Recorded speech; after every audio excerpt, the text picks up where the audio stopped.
This is a tremendous opportunity for Atlanta. I think the possibility of trade talks, including Trae Young, are very real too. That #1 overall pick now for the Hawks gives them a chance to bring in an impact player if they decide to maybe go younger. And the #1 overall pick in the 2024 NBA draft goes to the Atlanta Hawks? You gotta be joking me. I mean, this team had a 3% chance of winning the draft lottery. The Detroit Pistons are literally punching air right now. This is the second year in a row where they had amongst the highest odds to get the #1 overall pick, only to get screwed with the #5 overall pick. But now that the Atlanta Hawks got the #1 overall pick, there's a huge question of what their plans might be. And one of the prevailing rumors that this organization has is trading Trae Young. So before we get to the content, make sure you drop like, subscribe, and turn on our notifications to help the channel grow. Now that we get all that out of the way, cue the intro.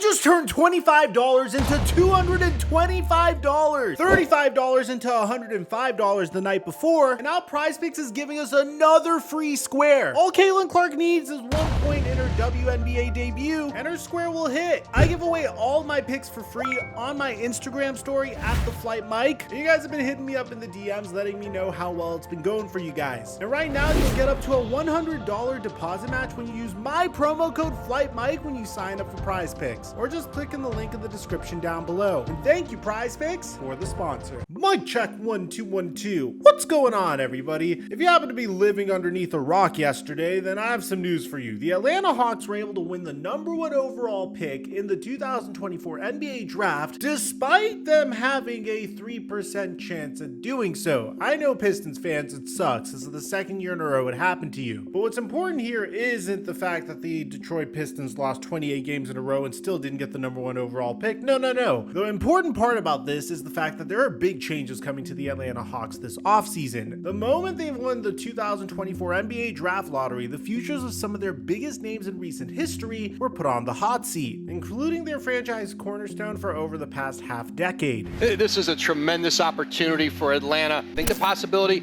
of trade talks, including Trae Young, are very real too. That #1 overall pick now for the Hawks gives them a chance to bring in an impact player if they decide to maybe go younger and start rebuilding this group. So now, ladies and gentlemen, we are presented with two completely different options for the Atlanta Hawks now that they're in this situation. Option A is obviously the more fun one to talk about, and that's if they traded Trae Young. Trae Young is a 3-time All-Star point guard who's had trade rumors circulating around him all season long. I mean, how many times have you seen me Photoshop Trae Young into a Los Angeles Lakers jersey? Please! For the love of God, we really could use some help, basketball gods. Man, over the past 2 years, we've been going through hell as Laker fans. I just need some delusional hope, so forgive the Trae Young Photoshops. But with yesterday's lottery's results in, originally I was thinking that maybe the Atlanta Hawks were going to just draft the best player available, pair him with Trae Young, and call it a day. But now, some people are speaking a completely different tune. What if this is the Atlanta Hawks trying to blow it all up and start from new? There are some people that are already going as far as to begin speculating on who exactly some potential trade partners could be, almost as if it's a foregone conclusion that Trae Young is leaving Atlanta. The most popular option that's always thrown in there is without a doubt the San Antonio Spurs, primarily because they have a ton of cap space and an absolute treasure chest of assets. But in the case of the Atlanta Hawks, the San Antonio Spurs have the opportunity to do the funniest thing ever. They could potentially return the Atlanta Hawks' original assets back to them in a trade for Trae Young. The problem with Trae Young in Atlanta throughout his entire career is his defensive efficiency. Since Trae Young was drafted by the Atlanta Hawks in 2018, the Hawks have never been better than 18th in defensive efficiency. They were so desperate to fix this problem that they traded Danilo Gallinari, 3 first-round picks, and a pick swap in order to get DeJounte Murray. The philosophy was simple. All Trae Trae Young needed was a defensive-minded guard to share the backcourt with him, and the Atlanta Hawks' defensive rating could improve. But the craziest part of all is that the 2021 Atlanta Hawks ranked 21st in the NBA in defensive rating and 8th in the NBA in offensive rating. The 2022 Atlanta Hawks were 26th in the NBA in defensive rating, but 2nd in the NBA in offensive rating.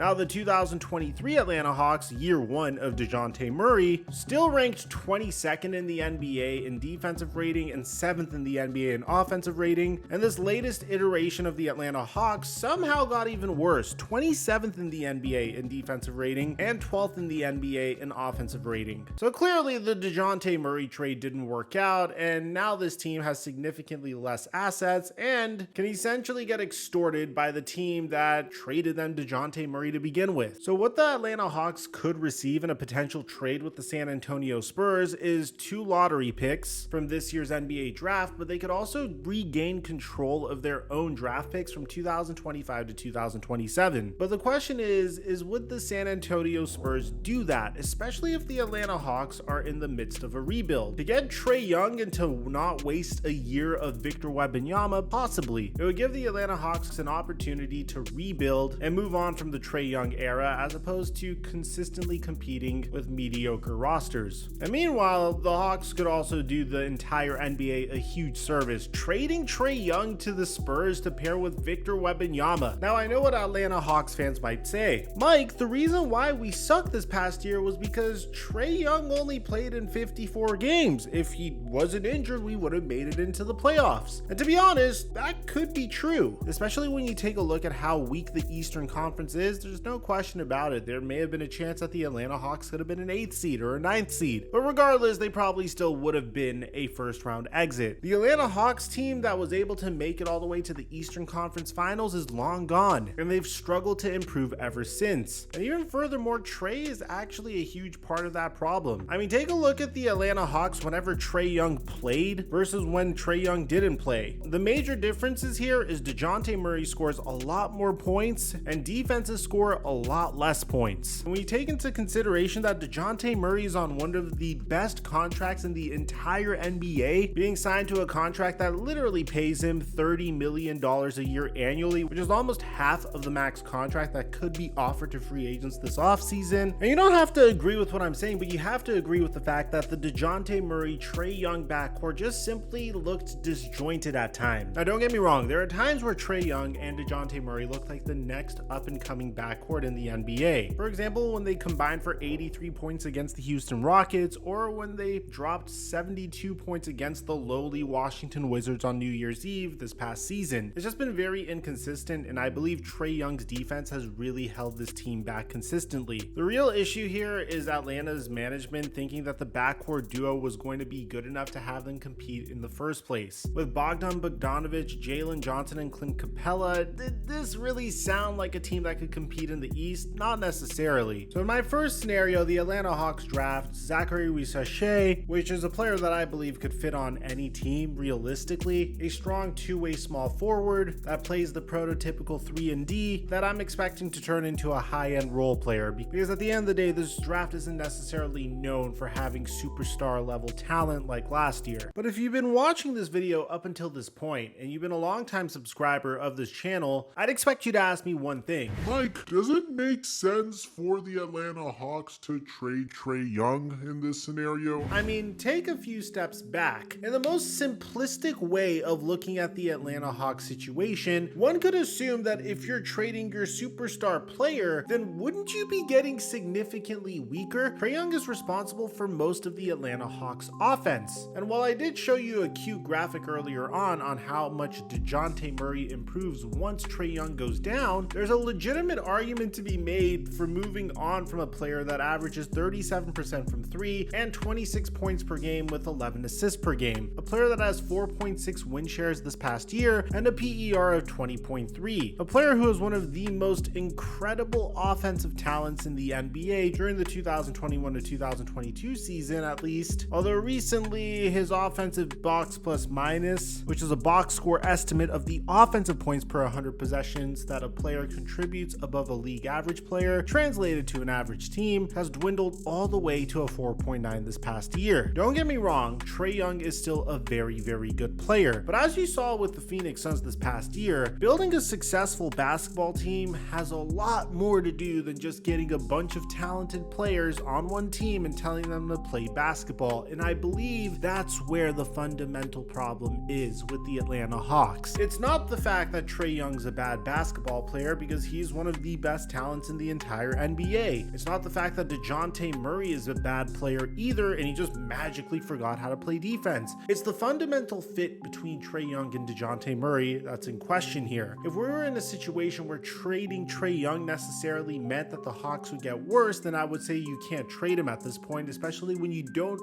have control of your own NBA draft picks. But the thing that makes this situation so unique and so interesting is we have empirical data from this past season that it wouldn't really make much of a difference at all if the Hawks did trade Trae Young. You're essentially paying a player $43 million a year to be the same team with him on your roster and without him on your roster. But for some reason, there's a huge demand for that player, primarily because he's young, is an all-star, and hasn't even hit his prime yet. So in this particular case, the Trae Young rumors have never been more legitimate, and the Atlanta Hawks have a huge decision to make on Trae Young. So if you're a Hawks fan, I want you guys to let me know in the comment section down below. Should the Atlanta Hawks trade Trae Young? Should they keep him and build around him with the #1 overall pick? Maybe Zachary Risachet is the player that they need to slide next to DeJounte Murray and Trae Young. Maybe his defense can make all the difference for this young team. I like to hear what you have to say. Aside from that, I'm your boy Mike, and I'm dropping our mic until our next upload.